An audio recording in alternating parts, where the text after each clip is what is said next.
Facebook YouTube पर कथा श्रवण करना, प्रयास करना। बैसाख के महीने में मिट्टी के पात्र में जो रात्रि भर जल रखा हो, मिट्टी के पात्र में, अगर आपके पास में घड़ा हो, हंडा हो, नी हो, तो दिया हो, दीपक हो, कुल्हड़ हो, कोई भी तुम्हारे पास में जो मिट्टी का पात्र, उसमें जल भरना।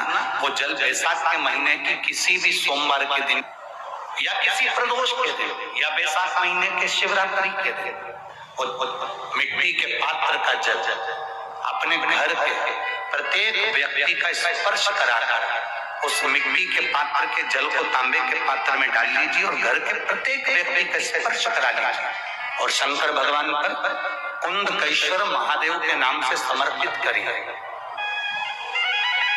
कभी जीवन में पीछे पलट कर देखने की जरूरत नहीं पड़ेगी। आप उठाकर जल चढ़ाएंगे।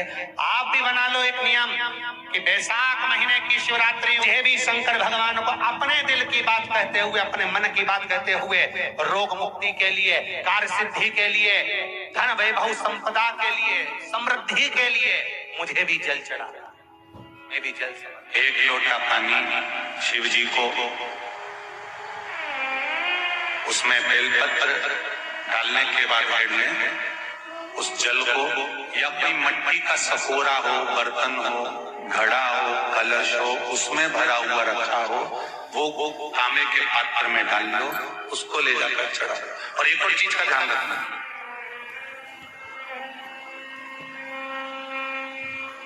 अगर असाध्य रोग, जैसे ऐसा रोग हो जो समाप्त नहीं हो रहा हो, कैंसर, किडनी, लीवर, या किसी का डायलिसिस चल रहा हो, या लीवर काम नहीं कर रहा हो, या शरीर की कोई हड्डी जुड़ नहीं रही हो, तो जो जल शिव जी को लोग चढ़ा रहे हैं वो जल को आचमन कर लेना। और आचमन शंकर भगवान की छोटी बेटी अशोक सुंदरी के नाम से कर, उसका आचमन केवल अशोक सुंदरी के नाम से। और शंकर भगवान की सबसे छोटी लड़की अशोक नंदन मन में पैदा हुई, जन्म नंदन मन में जन्म। नंदन मन मतलब काशी। घर के छोटे बच्चों को भी बोलो, बड़ों को भी बोलो, बुजुर्गों को भी बोलो, चलो एक लोटा पानी चढ़ा के आते हैं, चलो। अगर कैंसर का रोग है या किडनी या लीवर या बुखार, पेट से जुड़ा हुआ, सिर से जुड़ा हुआ, कंधे से जुड़ा हुआ या घुटने से जुड़ा हुआ, या रीढ़ की हड्डी में कहीं पानी भरा गया हो, या कमर झुक रही हो, कोई भी रोग उधर से लेकर शरीर के अंदर नहीं भागता है और वो बेकार होगा। तो बैसाख का महीना चल रहा है, राकेश देवी जी, बैसाख का महीना चल रहा है। बैसाख के महीने की शिवरात्रि के दिन, बैसाख के महीने की जो शिवरात्रि आएगी, हर महीने शिवरात्रि आती है, तो बैसाख की जो शिवरात्रि है, इस शिवरात्रि के दिन सुबह 8 बजे से 11 बजे के बीच में एक लोटा पानी, उसमें थोड़ा सा बेल का फल मिल जाए, उस फल का थोड़ा सा भाग, या तो बेल का फल का अगर छिलका मिल जाए तो उसमें पानी भरकर तांबे के लोटे में डाल दो, या बेल का फल नहीं मिले तो बेलपत्री को लेके उसमें डुबो दो और डुबो के बेलपत्री को बाहर निकाल दो।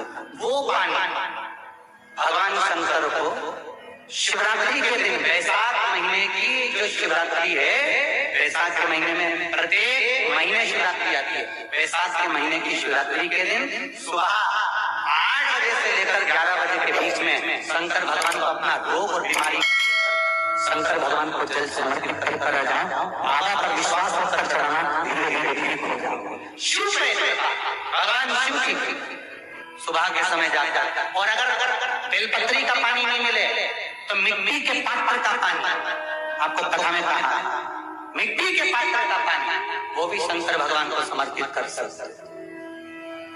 जल बैसाख के महीने में शंकर पर शीतल जल समर्पित कर देने से शरीर के रोग समाप्त हो जाते हैं और रोग टिकता नहीं। शीतल जल, और अगर शीतल जल का दर्शन करना हो तो कभी महाकालेश्वर अभियान, कभी आप लोग लाइव दर्शन करते हो महाकाल के, तो महाकाल के दर्शन करेंगे तो बैसाख महीने में 5-5 घड़े मिट्टी के महाकाल राजा के ऊपर बांध दिए जाते हैं। जल चढ़ाने के लिए। कभी आप लोग चकलेश्वर महादेव जाए मथुरा वृंदावन में गिरिराज की परिक्रमा, चकलेश्वर महादेव के 5-5 मिट्टी के घड़े शिव जी के ऊपर बांध दिए जाते हैं। कभी काशी जाए तो वहां पर मिट्टी का घड़ा शिव जी के ऊपर रख दिया जाता है। क्यों? क्योंकि वो मिट्टी के पात्र का जल जब बैसाख के महीने में शिव पर गिरता है तो जो उस जल को समर्पित करता है वो रोग से मुक्त हो जाता है, बड़ी बीमारी में घिरता नहीं। जयंत ब्राह्मण के मुख से श्रवण कर लिया था कि बैसाख महीने में अगर शिवरात्रि पड़े और उस शिवरात्रि पर एक कलश का पात्र, लोटा तांबे का या मिट्टी में रखा हुआ जल पात्र में लेकर एक बेलपत्र का छोटा सा भाग उसमें छुआया हुआ, और फिर निवेदन कर रहा हूं अगर बेलपत्र उस दिन नहीं मिले तो पात्र लेकर चले जाना मंदिर में। मंदिर में शंकर जी पे तो बेलपत्र चढ़ी होगी ना, अरे बोलो तो जरा, चढ़ी होगी ना। उसी बेलपत्र को धोकर फिर जल के पात्र में उसको छुआकर फिर शंकर भगवान को भाव से, दिल से जो चाहते हो, धन वैभव संपदा सत्ता या रोग से मुक्ति, चाहे उदर से जुड़ी हो। हाँ, एक चीज का ध्यान करना, अगर संपदा के लिए, विवाह के लिए या विद्या के लिए या अन्य चीजों के लिए आप शिव जी को जल चढ़ा रहे हो तो उसके जल को उठाकर नहीं लाना है। और अगर रोग के लिए जल चढ़ा रहे हो कि मुझे ये तकलीफ है, घर में ये बीमारी चल रही है या रोग चल रहा है या किडनी का या लीवर का या कैंसर का या ब्लड प्रेशर का, तो जो जल तुमने समर्पित करा उसको लेकर आकर आचमन भी करना। कौन से दिन? जम के बोलो जरा। शिवरात्रि शंकर कह रहे हैं, माँ उमा से, माँ पार्वती से मेरा महेश कह रहा है, मेरा बाबा भोलेनाथ, मेरा बाबा विश्वनाथ, मेरा त्रिकालदर्शी कैलाशी अविनाशी कह रहा है कि हे पार्वती,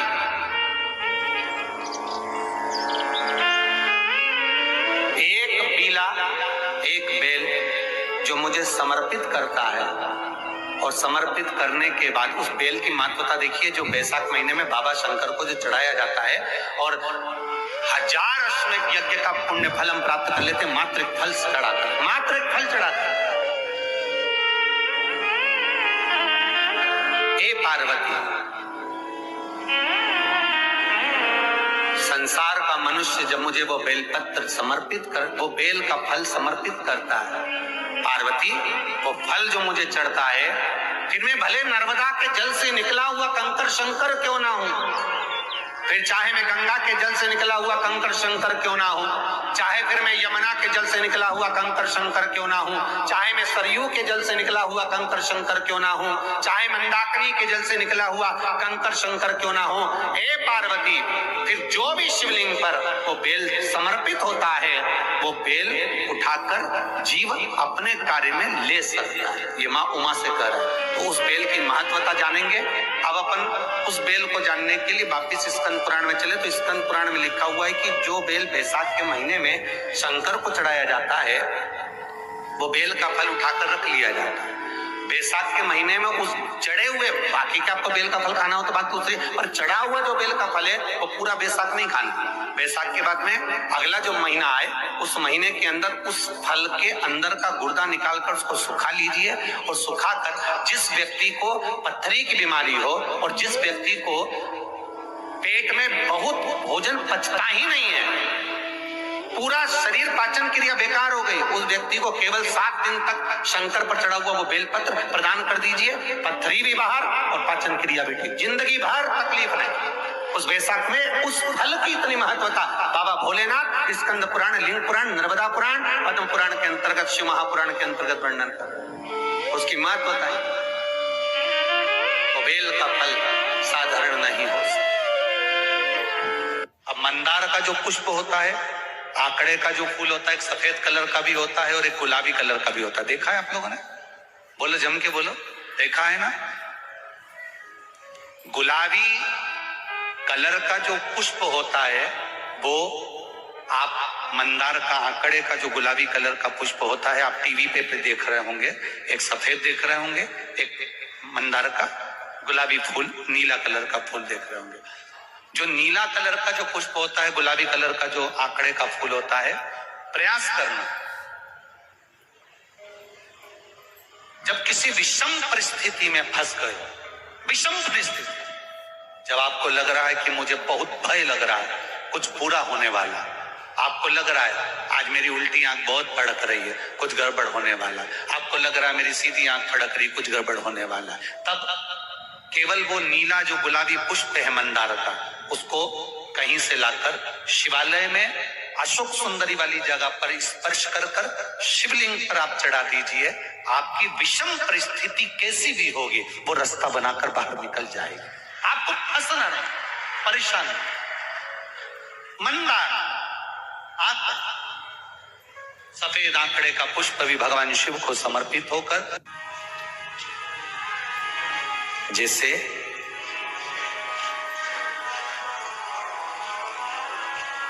बेले के फल का गुर्दा, बेल का जो फल होता है, बेलपत्री का फल, उसका जैसे गुर्दा, उसके अंदर का जो भाग होता है बेल का गुर्दा, उसको अग्नि में जलाकर उसकी भस्म तैयार कर कर छान कर जब जब आपके यहाँ विद्वान ब्राह्मण शिव जी का अभिषेक कराते हैं, पूजन कराते हैं, तो उसमें लिखते हैं पूजन के साहित्य में बेलपत्री, धतूरा, दुर्वा, ये उसमें नीचे लिखेंगे भस्म। लिखते कि नहीं लिखते? लिखते हैं ना, भस्म अभिषेक में चाहिए रहते।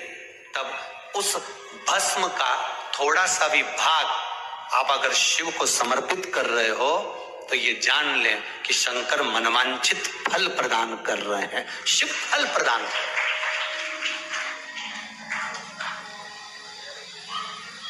महाराज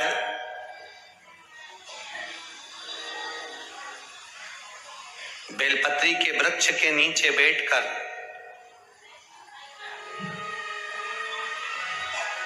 हाथ में एक बेलपत्र का पत्ता रखकर आप पंचाक्षर मंत्र नमः शिवाय, ओम नमः शिवाय या श्री शिवाय नमस्तुभ्यम या महामृत्युंजय मंत्र का स्मरण कर रहे हो, पर डंडी का भाग अपनी ओर, बेलपत्र की बीच वाली पत्ती का भाग बीच वाली उंगली की ओर रखकर अगर आप स्मरण कर रहे हैं और अपनी कामना कर कर बेलपत्री के वृक्ष के नीचे बैठकर उस पत्ते को सम्मुख रखकर बाबा से विनय कर कर एकांत में उस बेलपत्री के वृक्ष की छांव में, बेलपत्री के वृक्ष की छांव आप कामना कर कर उस पत्ते को शंकर भगवान के ऊपर समर्पित कर रहे हैं, तो ये जान कर रखें कि पार्वती और शिव का मिलन करवा रहे हैं और अपनी मनवांछित फल कामना पूर्ण करवा रहे हैं। क्योंकि शिव और पार्वती का जब मिलन होता है, शंकर पार्वती जब एक दूसरे के सम्मुख में होते हैं, शिव और पार्वती जब एक दूसरे के सामने अपने बच्चों के कारण एक दूसरे के सम्मुख में आते हैं, तो उनके चेहरे पर प्रसन्नता का भाव आ जाता है। तो फल, मनवांछित फल की कामना आप जिस कामना के लिए कर रहे हैं, विवाह के लिए, नौकरी के लिए, सर्विस के लिए, व्यापार के लिए, रोग मुक्ति के लिए, आप जिस कामना से कर रहे हैं, ईश्वर महादेव, जो व्यक्ति पथ भ्रष्ट हो जाए, जैसे मदिरा के नशे में पड़ गया, कहीं जुए में पड़ गया, कहीं मांसाहार में पड़ गया, कहीं व्यसन में पड़ गया, कहीं गलत काम में अगर कोई जा रहा है, तो श्रम्भेश्वर महादेव के नाम से काली तिल भगवान शिव को समर्पित करी जाती है। महाराज काली तिल को वापस उठाकर ले आते हैं। उसी काली तिल को जो मदिरा का नशा करने वाला होता है या जो गलत व्यसन में डूबा हुआ होता है, उसको वो सुबह के समय अगर नहीं खाता तो भोजन के साथ उसको दिया जाए। श्रम्भेश्वर महादेव, एक बेलपत्री का भी बहुत अच्छा प्रयोग है श्रम्भेश्वर महादेव का। मदिरा पीने वालों के लिए, मांसाहार, व्यसन में, जुए में, वेश्यावृत्ति में, पर नारी में, गलत जगह पर जो डूबे रहते हैं उनके लिए पहले की कथा में उसका वर्णन किया है बेलपत्री का। श्रम्भेश्वर महादेव, एक बार सब बोलेंगे, कौन से महादेव? श्रम्भेश्वर महादेव। फिर जम के बोल लो एक बार, श्रम्भेश्वर महादेव। जब हमारे घर में क्रोध बढ़ता है या कोई गलत कार्य में जाने लगता है तो श्रम्भेश्वर महादेव का हमें शरणागति लेना चाहिए, श्रम्भेश्वर महादेव का पूजन करना चालू कर देना चाहिए। कई लोग कहते महाराज जी श्रम्भेश्वर महादेव का मंदिर कहाँ मिलेगा, हम कहाँ पूजन करने जाए? कहीं नहीं जाना, तुम्हारे घर के पास में जो शंकर जी का मंदिर है वहीं जाओ, उसी देवालय में उसी मंदिर में जाओ, श्रम्भेश्वर महादेव के नाम से जल चढ़ाना प्रारंभ करेंगे। वो जल जो गलत संगत में पड़ा हुआ है उसका आचमन कराना प्रारंभ करेंगे, अपने आप उसकी धीरे धीरे बुद्धि सुधरना प्रारंभ हो।